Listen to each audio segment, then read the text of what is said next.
Good morning to everyone. आज हम लोग क्लासेस स्टार्ट करने वाले हैं अकाउंटिंग रेशियो।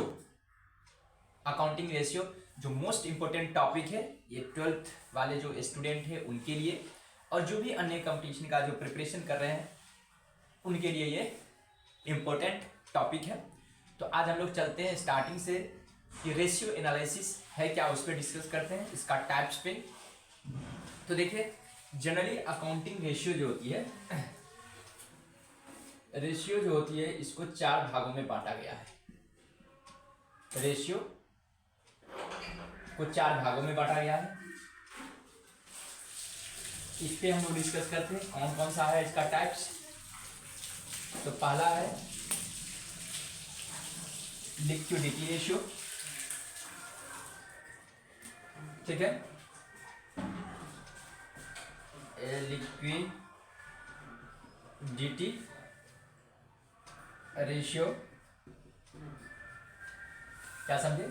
एक है लिक्विडिटी रेशियो है, उसके बाद आपको है लिक्विडिटी रेशियो के बाद आपको आएगा दूसरा सॉल्वेंसी या एक्टिविटी रेशियो। बोलिए, एक्टिविटी रेशियो, एक्टिविटी रेशियो है। फोर्थ में आपको आएंगे सॉल्वेंसी, सॉल्वेंसी रेशियो। क्या समझे? ये 3 टाइप हुआ, liquidity ratio, activity ratio, solvency ratio और फोर्थ में आपको होगा प्रॉफिटेबिलिटी रेशियो, प्रॉफिटेबिलिटी रेशियो, ठीक है। जनरली रेशियो को 4 भागों में बांटा गया। फर्स्ट क्या समझे? Liquidity ratio, activity ratio, solvency ratio और प्रॉफिटेबिलिटी रेशियो। एक बार मैं फिर से ऑन कैमरा देख ले रहा हूं कि आप लोग को ठीक तरीके से दिखाई दे रहा है कि नहीं, ठीक है। अब देखिए, लिक्विडिटी रेशियो में आज हम लोग ओनली और ओनली डिस्कस करने वाले हैं लिक्विडिटी रेशियो। फिर नेक्स्ट क्लासेज होगी एक्टिविटी रेशियो, सॉल्वेंसी रेशियो और प्रॉफिटेबिलिटी रेशियो पे ये डिस्कस होगी 1 बाय 1। चूंकि लिक्विडिटी रेशियो एग्जाम में ईच एंड एवरी एग्जामिनेशन में एटलीस्ट 1 क्वेश्चन तो पूछता ही है। ऑब्जेक्टिव में भी 1-2 क्वेश्चन रहता है, तो ऑलमोस्ट लिक्विडिटी रेशियो से 5 मार्क्स का क्वेश्चन अक्सर आ जाता है ओवरऑल।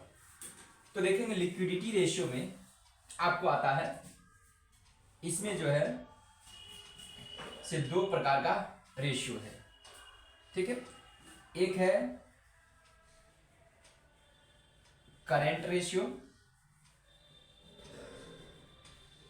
दूसरा है लिक्विड या एसिड टेस्ट।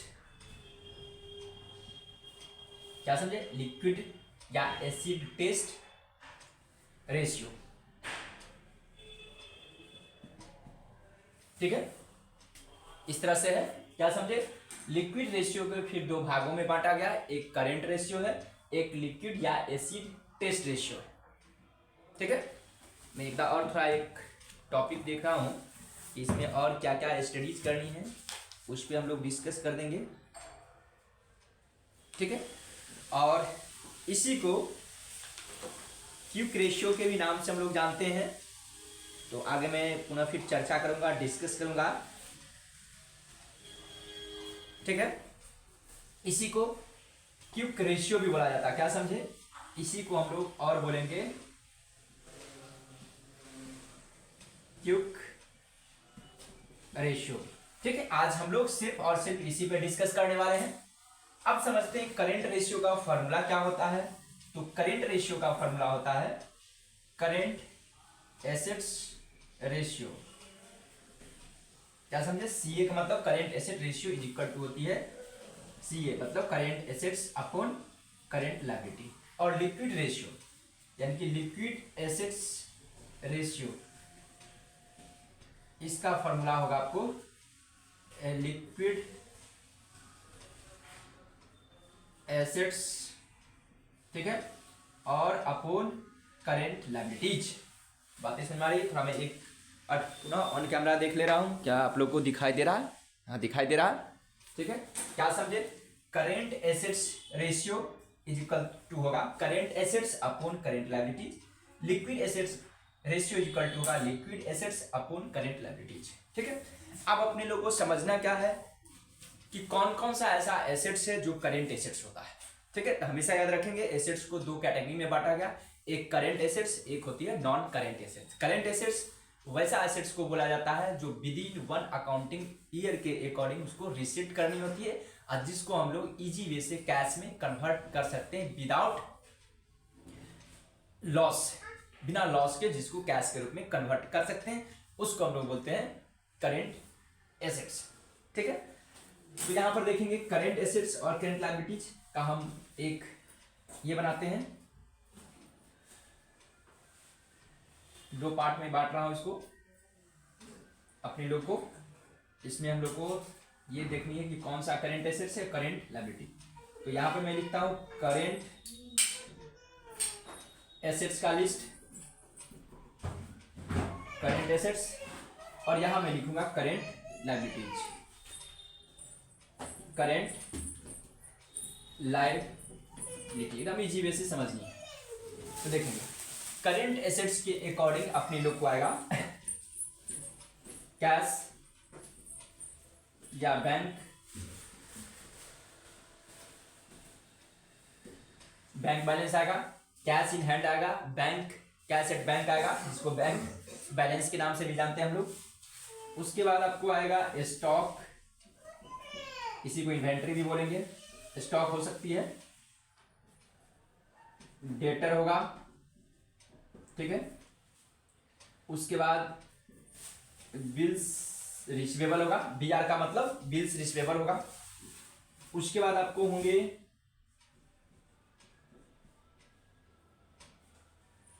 प्रीपेड एक्सपेंस होगा, एक्रूड इनकम होगा, प्रीपेड एक्सपेंस होगा, एक्रूड इनकम होगा, ठीक है। क्या समझे? प्रीपेड एक्सपेंसेस होगा, एक्रूड इनकम होगा, ठीक है। Cash stock, prepaid expense, accrued income, ठीक है। शॉर्ट टर्म इन्वेस्टमेंट होगा, कोई भी शॉर्ट टर्म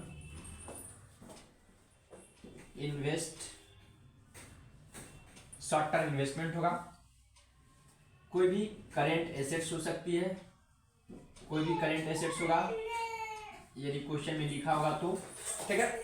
या short term loan in advance होगा। उसके बाद एडवांस टैक्सेशन होगा, एडवांस टैक्स होगा, ठीक है। एक चीज याद रखेंगे कि करेंट एसेट्स में हम लोग हमेशा याद रखेंगे स्पेयर पार्ट्स या लूज टूल्स होगा उसको हम लोग करेंट एसेट्स में इंक्लूड नहीं करते हैं। इस चीज को हमेशा याद रखेंगे, क्योंकि कई ऐसा इंटरव्यू हुआ है जो बहुत सारे स्टूडेंट आया हमको बताया है, उससे क्वेश्चन में पूछा गया क्या स्पेयर पार्ट्स या लूज टूल्स को क्या करेंट एसेट्स में इंक्लूड किया जाता है या नहीं, उसको याद इंक्लूड नहीं की जाती है। यह हमेशा याद रखें। क्या समझे? करेंट एसेट्स के according spare parts and loose tools को इंक्लूड नहीं करेंगे, या एनी अदर कोई भी फिक्टिशियस एसेट्स है उसको भी करेंट एसेट्स के अकॉर्डिंग हम लोग इंक्लूडेड नहीं करते हैं। हमेशा याद रखें। क्या समझे? Spare parts and loose tools जो होती है वो करेंट एसेट्स का पार्ट नहीं है, ठीक है। अब यहाँ आते हैं करेंट लायबिलिटीज में। कोई आपको होगा शॉर्ट टर्म लोन होगा, ठीक है। उसके बाद क्रेडिटर होगा, बिल्स क्रेडिटर होगा, बिल्स पेबल होगा। क्या समझे? शॉर्ट टर्म लोन होगा, क्रेडिटर होगा, बिल्स पेबल होगा, कोई भी आउटस्टैंडिंग एक्सपेंस होगा, एक्सपेंसेस होगा कोई भी। उसके बाद एडवांस इनकम होगा, एडवांस इनकम होगा, ठीक है। बिल्स पेबल हो गया, क्रेडिटर हो गया, ठीक है। या कोई शॉर्ट टर्म अन्य कोई लोन है तो उन सभी को हम लोग क्या बोलते हैं, करेंट लायबिलिटीज के अकॉर्डिंग। या बैंक ओवरड्राफ्ट होगा, बैंक ओडी मतलब ओवरड्राफ्ट। बैंक ओवरड्राफ्ट भी क्या होगा आपको, करेंट एसेट्स होगा। कैश क्रेडिट, कैश क्रेडिट ये भी आपको होगा करेंट लायबिलिटीज के अकॉर्डिंग आएंगे। और हमेशा एक चीज को याद रखेंगे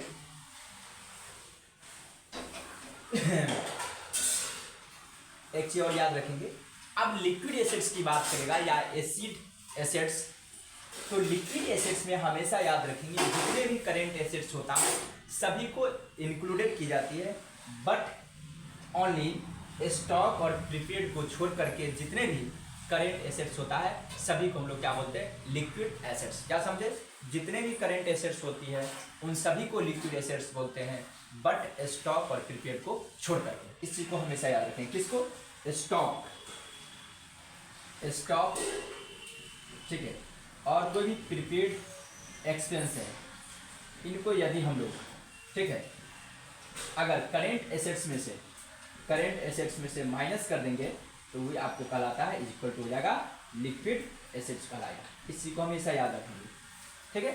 क्योंकि हम लोग को जब तक ये इस चीज को जानकारी नहीं होगी तब तक हम लोग क्वेश्चन को सॉल्व नहीं कर सकते। अब आते हैं कुछ क्वेश्चन है जिसको हम लोग सॉल्व करते हैं और उसके बाद आगे हम लोग बढ़ेंगे।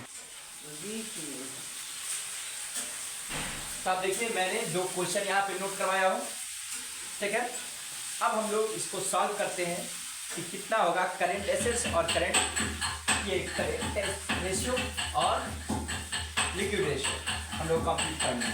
यहाँ पे भी अमाउंट जाएगा, ठीक है, और यहाँ पे भी पार्टिकुलर होगा। आप लोग पुनः इस क्वेश्चन को नोट कर लेंगे, एकदम बहुत ही अच्छे से समझेंगे हम लोग आज। और आज सिर्फ करेंट लिक्विड रेशियो से रिलेटेड जो भी कॉन्सेप्ट है उसी पे डिस्कस करने वाले। तो देखिए यहाँ से आते हैं, सबसे पहले क्वेश्चन नंबर 1 को हम लोग सॉल्व करते हैं।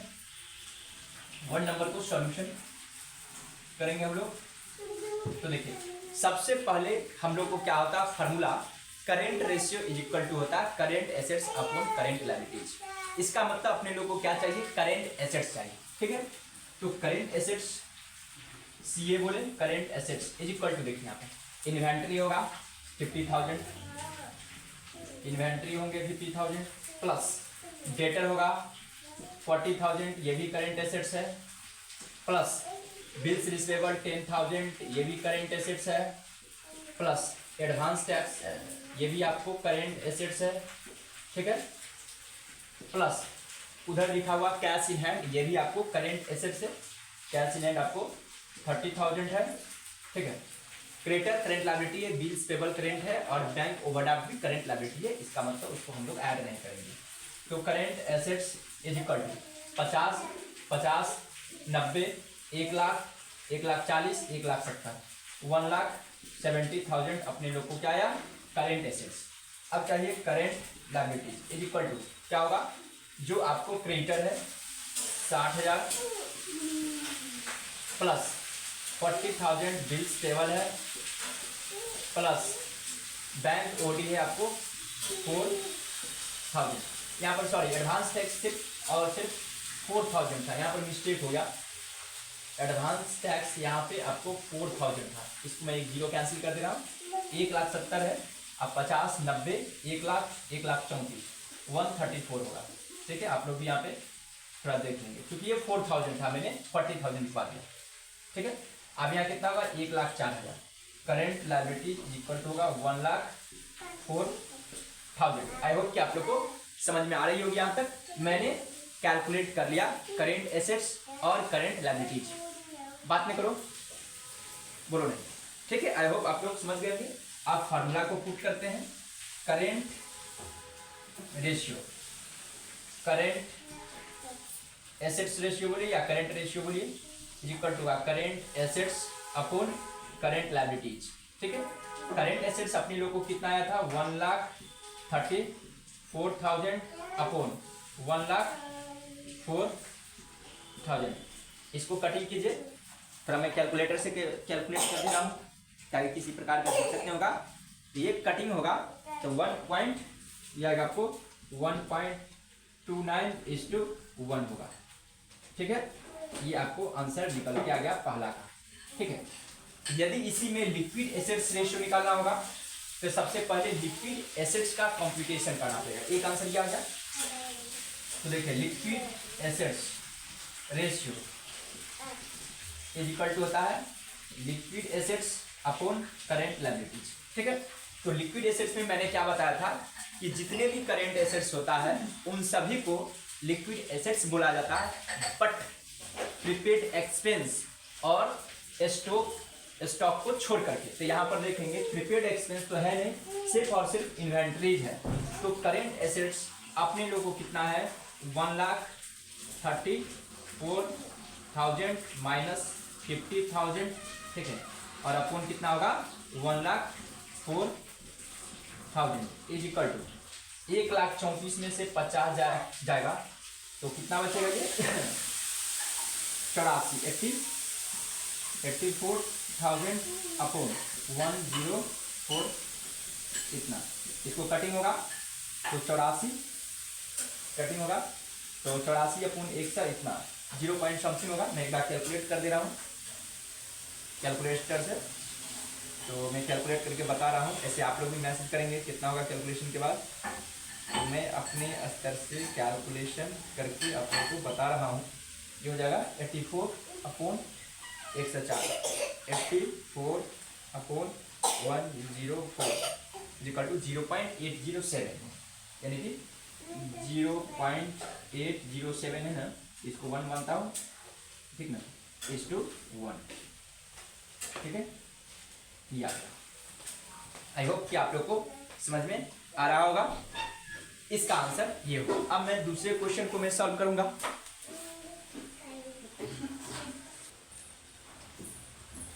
आप देखेंगे क्वेश्चन नंबर जो 2 है ये थोड़ा सा टेक्निकल क्वेश्चन है, क्योंकि बहुत सारे फॉर्मूला लगाना पड़ेगा करंट एसेट्स निकालने के लिए। Total assets minus minus non current assets करेंगे तो करंट एसेट्स आएगा, फिर करंट लायबिलिटीज इसमें निकालना पड़ेगा। तो इस तरह से थोड़ा प्रॉब्लम हो सकती है, या एग्जामिनेशन हॉल में हम लोग क्या कर सकते हैं फॉर्मूला को भूल सकते हैं। इसलिए फॉर्मूला के बेस पे नहीं चलेंगे कि कैसे करंट एसेट्स निकालनी है और किस तरह से करंट लायबिलिटी। तो जो भी इंफॉर्मेशन दिया हुआ इससे हम लोग एक बैलेंस शीट बना लेंगे, अपने आप को बैलेंसिंग फिगर हम अपने लोग को पता चल जाएगा। जैसे देखिए हम लोग एक छोटा सा क्या करेंगे, एक बैलेंस शीट बना लेंगे। ठीक है, और एसेट्स लायबिलिटी को तो ऑलरेडी अपने लोग को ज्ञान है कि एसेट्स क्या है और लायबिलिटीज क्या है। ठीक है, अपने आप के पुनः बैलेंसिंग फिगर जो निकलेगा वही कहला जाएगा करेंट एसेट्स और करेंट लायबिलिटीज। ठीक है, यहाँ पे जाएगा अमाउंट, ठीक है, यहाँ पे भी अमाउंट, यहाँ पे लायबिलिटीज जाती है। ठीक है, सॉरी एसेट्स जाती है। एसेट्स ओल्ड फॉर्मेट से मैं बना रहा हूँ, एसेट्स हो गया, यहाँ पे लायबिलिटी हो गया। ये बैलेंस शीट हम लोग ओल्ड फॉर्मेट से बनाए। ठीक है, तो देखिए लायबिलिटी साइड में क्या आता है, जो भी लायबिलिटीज होगा चाहे वो करेंट लायबिलिटीज या नॉन करेंट, और साथ ही साथ share holder fund. Share holder fund बोले तो उसी में जाता है शेयर कैपिटल जाती है, रिजर्व एंड सरप्लस जाती है, अर्थात प्रॉफिट का जितना भी पार्ट होता है तो उस कैपिटल में जब इंक्लूड कर देते हैं तो उसको बोला जाता है शेयर होल्डर फंड, मतलब कि ओनर का अमाउंट कहलाती है वो। तो देखिए यहाँ शेयर होल्डर फंड है, एस एफ का मतलब समझेंगे शेयर होल्डर फंड आपको गिवन है कितना 60,000, मैं इसको यहाँ पर पुट कर दे रहा हूँ। उसके बाद आपको दिया हुआ non current liabilities, non current liabilities आपको गिवन है कितना 20,000। इसका मतलब नॉन करेंट लायबिलिटी दिया हुआ तो करेंट लायबिलिटी भी होनी चाहिए, जो अपने लोग को पता नहीं है। करेंट लायबिलिटीज भी होनी चाहिए जो अपने लोग को नॉलेज में नहीं है, मतलब कि क्वेश्चन में इंफॉर्मेशन नहीं दी हुई है। आप देखेंगे यहाँ पर दिया हुआ टोटल असेट्स। ठीक है, टोटल का असेट्स ये जब ऐड होगा तो ये होना चाहिए 1 लाख। ठीक है, इसका मतलब ये भी 1 लाख होनी चाहिए, जितना एसेट्स उतना ही लायबिलिटी होती है। इसका मतलब ये जो निकला बैलेंसिंग फिगर आपको निकल के आ गया कितना 20,000 आएगा। आप लोगों को समझ में आ रहा होगा। देखिए हम किस तरह निकाल रहे हैं करंट लायबिलिटीज और करंट एसेट्स। यहाँ देखेंगे आपको दिया हुआ non current assets, non current assets is equal to given है 50,000, इसका मतलब करेंट एसेट्स अपने लोग को रहा होगा कितना 50,000। ये भी बैलेंसिंग फिगर निकल गया। अपने लोग को सारा इंफॉर्मेशन पता चल गया। देखिए फार्मूला याद रखने का किसी प्रकार की कोई आवश्यकता नहीं तो टोटल एसेट्स में से नॉन करेंट को लिस्ट करते तो करेंट एसेट्स आता। उसके बाद करेंट लायबिलिटीज निकालने के लिए क्या करते टोटल एसेट्स में share holder fund non current liabilities को लिस्ट करते तो आता करेंट लायबिलिटी, जो हम लोग भूल सकते हैं और मिस्टेक हो सकती है एग्जामिनेशन में। बट एटलीस्ट बैलेंस शीट को जानकारी तो ईच एंड एवरी स्टूडेंट को होती है, इसलिए मैंने बैलेंस शीट के माध्यम से जो बैलेंसिंग फिगर वो निकल गया। अब सिर्फ पुटिंग द वैल्यू और गेटिंग द आंसर। ये तो काफ़ी मजेदार कॉन्सेप्ट आपने बताया, एकदम मजेदार है। इसलिए अपने YouTube के माध्यम से स्टार्ट से लेकर एंड तक आप वीडियो को देखते रहेंगे, ताकि बहुत सारे ऐसे ऐसे कॉन्सेप्ट हैं जो आपको जानकारी मिलता है। तो देखिए current assets ratio is equal to होगा current assets upon current liabilities. ठीक है, अपने लोग को पता चल चुका है करेंट एसेट्स कितना है 50,000 है। ठीक है, अपने लोग को करेंट लायबिलिटीज कितना है ये भी जानकारी है। ठीक है, अब इसको डिवाइड करूंगा तो 2.5:1 से आंसर आ गया। आइए हमेशा याद रखेंगे आंसर होती है किसमें टाइम्स में। ठीक है, और एक्टिविटी रेशियो भी टाइम्स में होती है। बातें समझ में आ रही होगी, ये आपको आंसर हो गया। आई होप कि आप लोग तक को यहाँ तक सारी बातें समझ में आई होगी, कॉन्सेप्ट क्लियर हो गया। तो इसलिए मैं डेली अकाउंटेंसी का क्वेश्चन, जो अकाउंटेंसी का टॉपिक होता है, मैं डेली अपने यूट्यूब के माध्यम से आप लोगों तक पहुँचाता हूँ। और